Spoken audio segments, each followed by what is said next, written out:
Hi everyone, this is Claire with Messages from Spirit. I'm so excited that you're here and that I'm here. So let me just ground my energy.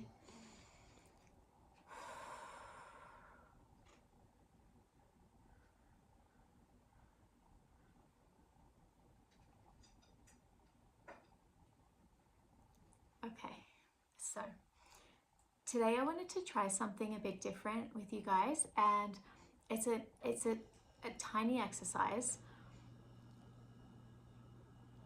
And I don't know if I should say what it's about yet or just guide you through. It's like a little guided meditation. Okay, maybe I'll tell you at the end, but I just want you to go in for the adventure and see what happens. Okay, so imagine, like, take a few deep breaths first. And as you breathe out, like, inhale light, universal light. And as you breathe out, breathe that light into your chakras and see them light up. And as you take the next breath in light. And as you breathe out, breathe into your aura. And begin to feel your own energy. Breathe in light. And breathe into your aura, to the edges of your aura. Okay, so keep your eyes closed. And what we're going to do is follow along. Imagine what I'm saying. So be in your body. You walk into Starbucks. It's early in the morning. It's still a bit dark out. It's got that cold air feel that Starbucks has early in the morning. It's pretty quiet. And you go there all the time. The barista knows you. And they're like, hey cutie, or hey you, or hey your name. And on the counter, you see two drinks. One is a small, like a very small in a paper cup, and it's like a vanilla latte, which you always order. It's your go-to drink. But you don't see that. You see on a stand where they put the drinks that are usually to go, you see an enormous, like venti size mocha frappuccino. And it's chocolatey and fluffy and abundant looking. And you think, oh, that looks good. And the barista goes, today I made you two drinks because I didn't know which one you would like. And your heart is leaning towards this mocha frappuccino, but then you're like, it's a cold drink. I don't normally drink cold drinks. I'm not a cold drink person. But you love how big it is because it's abundant and it's exciting. And then you think, but I'm a hot drink person. And you look down at your tiny little latte. And you're like, oh, it's nice to hold a warm drink. I know what to expect. It always warms my heart. And then you think, I wonder if I could have both. So you think about, maybe I could have both. But then you think, it's going to cost more, like $20 with a tip. So then you're like, if I take both, I'm going to also look greedy and like a pig. You're like, I can't have two. And so then you say, oh, just take the latte. And she's like, okay. You take your latte, you walk away. And as you walk away, your heart sinks a bit. And you're like, oh, and you drink your latte and it's good, but it's not memorable at all. You drink it absentmindedly. You don't even really remember drinking. You just drink it. And then you turn around and you think, I'm going to go back. I'm going to go back for the venti mocha frappuccino. with the dome lid. It's so inviting. Maybe yours has cream or the whipped cream, maybe it doesn't. So you go back and you say, oh, actually, I'll take that. Before you can say that you'll take it, you look and it's gone. And you realize all that's left is the empty venti cup with the coating on the inside, because the barista has used the concoction for another drink. She's like she repurposed that venti mocha frappuccino. And you're like, oh, damn.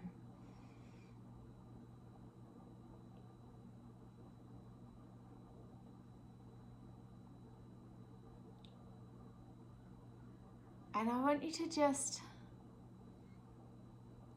feel into that for a moment and see if any of that resonates with you on any level about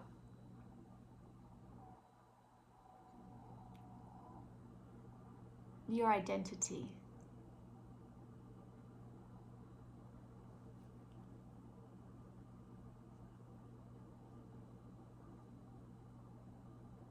And like, what type of coffee person are you? What would a completely different drink that you never order look like? Or what type of tea person are you? What type of drink person are you? And if you don't drink tea or coffee, think about ice cream.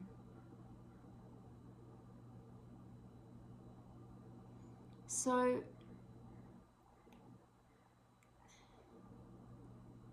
is there a drink that's more exciting or interesting or a larger scale that you would like to try?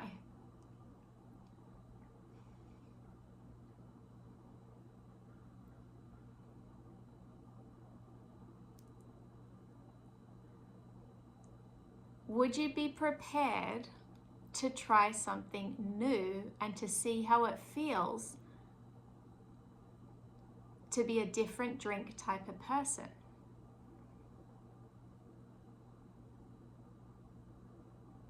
I invite you to try this on today and to see how that feels. Okay, so let me give you some background now. Okay, so the other night I went to bed, and before I go to bed, I pray to all different types of ascended masters. And I said a prayer to Saint Pius, and I asked to help me with like my next career move. What am I meant to be doing next? And he sent me this dream. And for me, this dream was about identity and how if I want to shift everything in my life, my finances, my career, my love life, my relationships, even like my dream home, like if I want to shift, I need to become a different person. I can't hang on to this Claire and have that Claire. If I do hold on to both Claires, it's going to cost me more. Like holding on to both those coffees, it's going to cost you more, and it's going to weigh you down because it's going to be more calories. I did get the venti mocha frappuccino yesterday, and it was a lot of calories, but it was crazy interesting because I was like, this is weird drinking a cold drink. Like I always like check the calories. So I didn't check the calories yesterday, but I hopped on the scales this morning. I was like, geez. However, that's not the point. The point is, if you're going to hold on to you can't hold on to your old identity and have your new identity, because it's going to slow you down so much to carry. It's like carrying a newspaper to go forward, and also carrying this sack of potatoes that you used to love potatoes, or like carrying like a steak on this hand and a sack of potatoes. In London, I was so poor that we ate a lot of potatoes and like the little beans. What are those little beans called that you soak in water? Lentils. And we put curry powder in that, And like we ate that for like years. I can't be carrying this sack of potatoes if I want to eat sirloin now. The sirloin is so much better because it's like protein and like good for my muscles, and it fills me up, and like it doesn't have so many carbs, you know? So I have to let go. I have to put down the potatoes because I don't want to be potato Claire anymore. I want to be like sirloin Claire. So think about yourself and think about a little tiny, like something that excites you, but it's scary because it's new, and because literally our first thought is often, I'm not that type of person. So just be tuned into your brain, because that is a little helping guidepost, a little like jumping starfish saying, oh, this is an opportunity for an identity shift. So if you hear yourself say, I'm not that type of person, or, you know, I'm not a cornflakes girl, or whatever. I'm not a mocha frappuccino girl. But you want to try it. But then it's like your heart is like, oh, and then your brain is like, or your ego is like, nope, that's not who we are. So it's just such an interesting how quickly we can shut ourselves down. And so obviously use your discernment, you know, like make sure you're being safe in whatever you try. But I want you to like walk through today as a witness to your own heart. And when your heart feels like expanding or warm, or your body gets flooded with like a warm energy, or you feel like you're dropping into your body, or you feel like you exhale, like, oh, like that, these are all signs that you're moving into alignment with your purpose or with your true self. And it's really exciting. I'm really excited for you guys to try this, and like, please comment if you did try it and what you tried it with. And maybe there's something that you've been wanting to try for a while, like driving the scenic route when you go to your next meeting, and like driving along the beach, or driving through a really pretty, like, I always try to drive on the pretty parts or park on the pretty streets. Like if I'm going to an event, I won't park on like the busy street with the really bright, ugly lights and all the traffic and noise. I'll park up in the hills a little bit and walk, because it's like peaceful and quiet and calm, and it makes like my nervous system happy. So like, maybe there's like a new gym that you've wanted to try, and you're like, too fancy, too expensive, only celebrities go there, or, you know, you have like major imposter syndrome. What if you just like walked in and took one class? Or like, sometimes I have a membership so you can't do that, but like, what if you just walked in and asked to get a tour? Like, it's not costing anything. They won't even give you a free class, you know? And sometimes this stuff is so uncomfortable, but the only way, it's just uncomfortable is a positive thing, as long as it's uncomfortable because it's new, not uncomfortable because it's dangerous. Like, there's a difference in your nervous system between growth fear and danger fear. For me, growth fear feels like walking with pebbles in my shoes. It's uncomfortable. It's gonna be uncomfortable for a while, but it's low level irritating, like low level discomfort, kind of this low hum. Like if you ever heard like a beehive, like that feels to me like growth fear.